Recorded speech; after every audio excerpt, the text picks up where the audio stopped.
Donc ici on peut observer sur la même parcelle une partie qui est irriguée et pas irriguée. Donc ici on est sur une partie qui n'est pas irriguée. Vous voyez l'épi qui ne s'est pas bien rempli.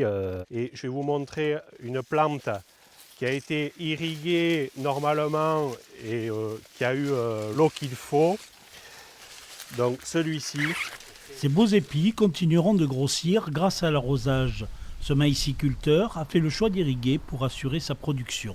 Un investissement payant, mais pas sans contrainte, puisque de nouvelles mesures de restriction viennent d'être prises en raison de la sécheresse. Sur le secteur du Gave d'Oloron, les prélèvements d'eau sont réduits à 4 jours par semaine.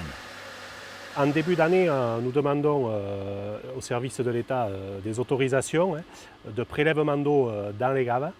Dans le Gave d'Oloron, le prélèvement d'eau autorisé est de 1500 m3 hectare. Nous le contrôlons avec ce compteur.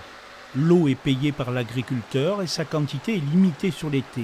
C'est le comité sécheresse du département qui permet à l'État et au groupement des irrigants de contrôler les prélèvements d'eau pour l'agriculture. Les dernières restrictions ont été prises mi-août. Aujourd'hui, la situation est assez préoccupante et il nous faut effectivement prendre des mesures de réduction des prélèvements en eau, ce que nous avons mis en place sur notamment les gaves, Gave d'Oloron, Gave de Pau, Saison, Bidouze. Grâce à l'irrigation, les maïsiculteurs irrigants ont passé la période critique, ce qui ne sera pas le cas pour les agriculteurs non irrigants. Une baisse de plus de 60% de la production est annoncée.